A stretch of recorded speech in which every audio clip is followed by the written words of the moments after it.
सुनकर शायद अजीब लगे, पर अक्सर हमारे घर के अंदर की हवा बाहर से भी ज्यादा खराब होती है। ये एक सच्चाई है। आज हम इसी समस्या की तह तक जाएंगे और देखेंगे कि कैसे अपने घरों को एक ऐसा सुरक्षित किला बनाया जाए जहां हर सांस ताजी और साफ हो। ये बात सुनने में ही डरावनी लगती है ना? कुछ सबसे ज्यादा प्रदूषित शहरों में सांस लेना हर दिन 7 सिगरेट पीने के बराबर हो सकता है। जी हाँ, पूरे 7। तो इस पूरी मुसीबत की जड़ क्या है?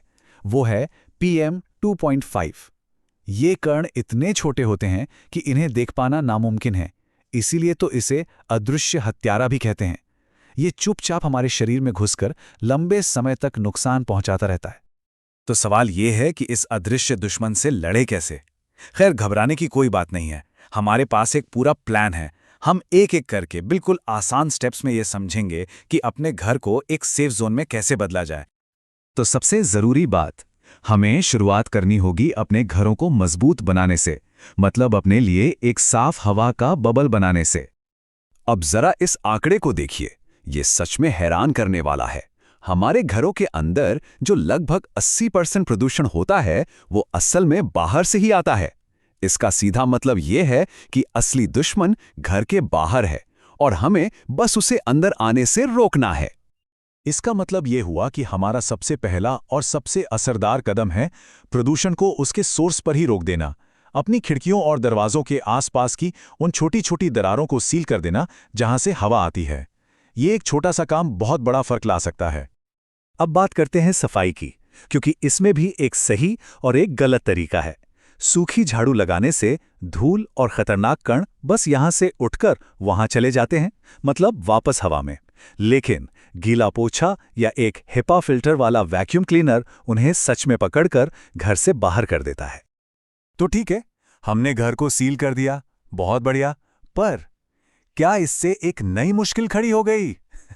जी हाँ, क्योंकि जब हम सांस लेते हैं तो कमरे के अंदर कार्बन डाइऑक्साइड यानी CO2 का लेवल बढ़ने लगता है, जो सेहत के लिए बिल्कुल अच्छा नहीं है। तो फिर क्या करें? खिड़की खोल दें। जैसे ही खिड़की खोलते हैं, CO2 तो बाहर चली जाती है, लेकिन सारा का सारा प्रदूषण वापस अंदर। ये तो एक कभी ना खत्म होने वाली पहेली बन जाती है।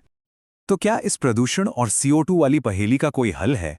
शुक्र है, और यहीं पर टेक्नोलॉजी हमारे काम आती है। एयर प्यूरिफायर को देखिए, ये असल में बहुत ही सिंपल मशीनें होती हैं। इनमें बस 2 ही मेन चीज़ें होती हैं, एक पंखा जो गंदी हवा को अंदर खींचता है और एक फिल्टर जो उसे साफ कर देता है। लेकिन एक एयर प्यूरिफायर में सबसे ज़रूरी चीज़ है उसका फिल्टर, और यहाँ आपको एक नाम याद रखना है, ट्रू HEPA H13। ये फिल्टर 99.95% से भी ज़्यादा PM 2.5 कणों को पकड़ सकता है। ये हवा को साफ करने का सबसे भरोसेमंद तरीका है। लेकिन अगर एक महंगा प्यूरिफायर बजट में ना हो तो कोई चिंता की बात नहीं।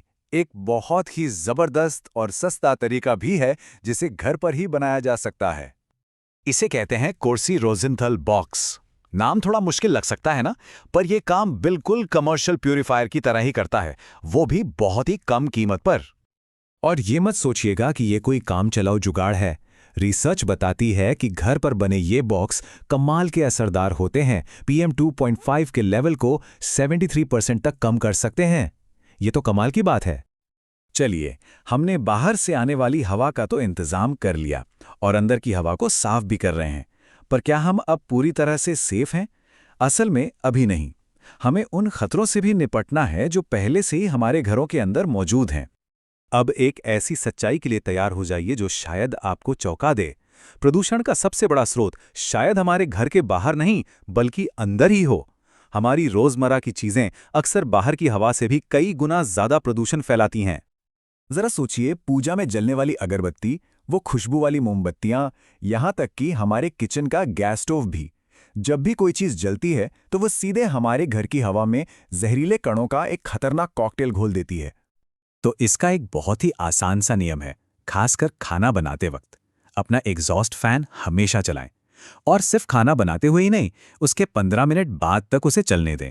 ये छोटी सी आदत बहुत बड़ा बदलाव ला सकती है। ठीक है, हमने बहुत कुछ समझ लिया है। अब इन सारी बातों को एक साथ जोड़ते हैं। यह है साफ हवा वाले घर के लिए एक सीधा साधा 5 स्टेप का एक्शन प्लान। ये रहा आपका पूरा एक्शन प्लान। पहला, हवा की क्वालिटी मापें ताकि पता चले कि प्रॉब्लम कितनी बड़ी है। दूसरा, घर को सील करें। तीसरा, हेपा फिल्टर से हवा को साफ करें। चौथा, प्यूरिफायर का ध्यान रखें और फिल्टर बदलते रहें।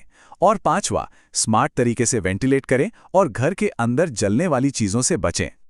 देखिए, जैसे हम पानी पीने से पहले उसे साफ करते हैं, अब वैसा ही हवा के साथ करना हमारी सेहत के लिए एक ज़रूरत बनता जा रहा है, कोई लग्जरी नहीं। और ये हमें एक आखिरी और बहुत ज़रूरी सवाल पर लाकर छोड़ता है। जिस तरह बाहर की हवा लगातार ख़राब हो रही है, क्या अपने घर में साफ़ हवा का एक छोटा सा दायरा बनाना अब कोई टेम्पररी फिक्स नहीं, बल्कि हमारी सेहत को बचाने के लिए एक नई हकीकत बन चुका है? इस पर ज़रूर सोचिएगा।